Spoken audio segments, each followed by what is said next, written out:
नमस्ते माय YouTube family. तुम्हा सर्वांचे Sanu creative jewellery या यूट्यूब चॅनलमध्ये स्वागत आहे. आज आपण काहीतरी नवीन शिकायचं आहे. नवीन म्हणजे काय, आपल्याला आज प्राजक्ता चोकर आहे. प्राजक्ता चोकरचा बेस कसा बनवायचा तो आपण आज या व्हिडिओच्या माध्यमातून शिकून घ्यायचा आहे. पण त्याआधी तुम्ही माझ्या चॅनलला लाईक करा, कमेंट्स करा, शेअर करा आणि सर्वात महत्त्वाचे म्हणजे सबस्क्राईब करा. चला तर मग आपण या व्हिडिओला लागणारे जे काही साहित्य आहे ते आधी आपण बघूया आणि त्यानंतर आपल्या व्हिडिओला आपण सुरुवात करूया. तर मग आज आपण प्राजक्ता चोकरचा जो बेस बनवणार आहे त्यासाठी साहित्य काय लागणार आहे ते आज आपण बघून घेऊया. ही आपली आहे 18 mm ची गेज वायर, आपला कटर आणि हा आपला पकड. आता जी ही 18 mm ची गेज वायर जी आहे ती आपण अंदाजे 1 हात होईल इतकी आपण कट करून घ्यायची आहे. ती आधी आपल्या हाताने एकदम पूर्ण प्लेन करून घ्यायची आहे. त्यानंतर आपण ती कट करायची आहे.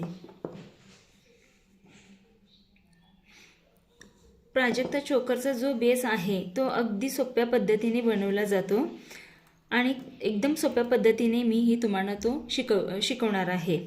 आणि सर्वात महत्त्वाचे म्हणजे त्यामध्ये तुम्हाला पट्टीचा किंवा टेपचा अजिबात वापर करावा लागणार नाही. प्राजक्ता चोकर बनवण्यासाठी आपल्या बोटाचा अंदाजे इतकंच अंतर जे आहे ते आपल्याला घ्यायचे आहे. 1 इंचाचं आपलं हे जे अंतर आहे ते आपलं 1 इंचाचं अंतर आहे. आता आपण हा जी गेज वायर जी आहे पकडमध्ये पकडायची आहे आणि त्यानंतर फक्त आपल्याला टर्न करून घ्यायची आहे. टर्न करून घ्यायची आहे.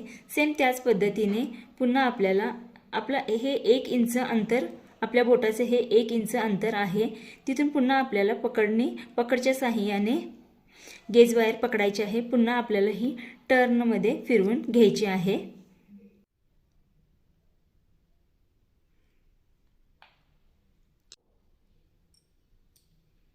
आपलं हे जे 1 इंचाचं हे आपलं 1 इंचाचंच अंतर आहे. तेच अंतर आपल्याला पीळ मारताना प्रत्येक वेळी तेच आपल्याला अंतर हे घ्यायचे आहे.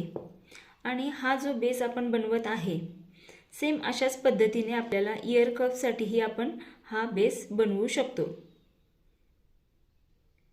प्राजक्ता इयरिंगसाठी पण इयर कपसाठी पण असा बेस, याच पद्धतीने बेस हा बनवला जातो. लवकरच मी माझ्या चॅनेलवर प्राजक्ता चोकरचा व्हिडिओ पूर्णपणे अपलोड करेन. तुम्हाला नवीन आणि काही शिकायचं असेल तरीही तुम्ही मला कमेंट्स करू शकता.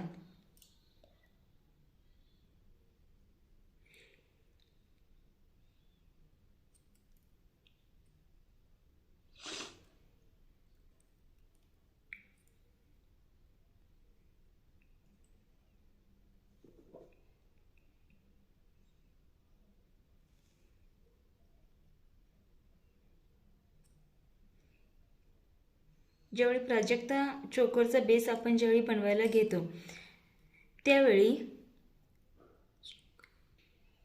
प्राजक्ता चोकरचा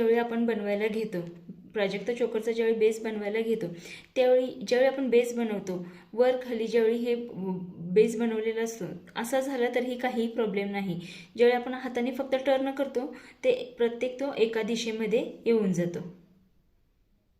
हे बघा, अशा पद्धतीने तो एका दिशेमध्ये येऊन जातो. आता हा आपला प्राजक्ता चोकरचा बेस जो आहे तो व्यवस्थितरित्या बनलेला आहे. आता साइडनी आपण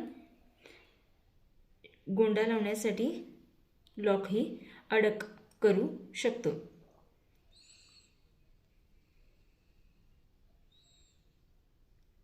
अगदी सोप्या पद्धतीने आपला प्राजक्ता चोकरचा जो बेस बनवला आहे तो कसा झालेला आहे कमेंट्समध्ये सांगायला अजिबात विसरू नका.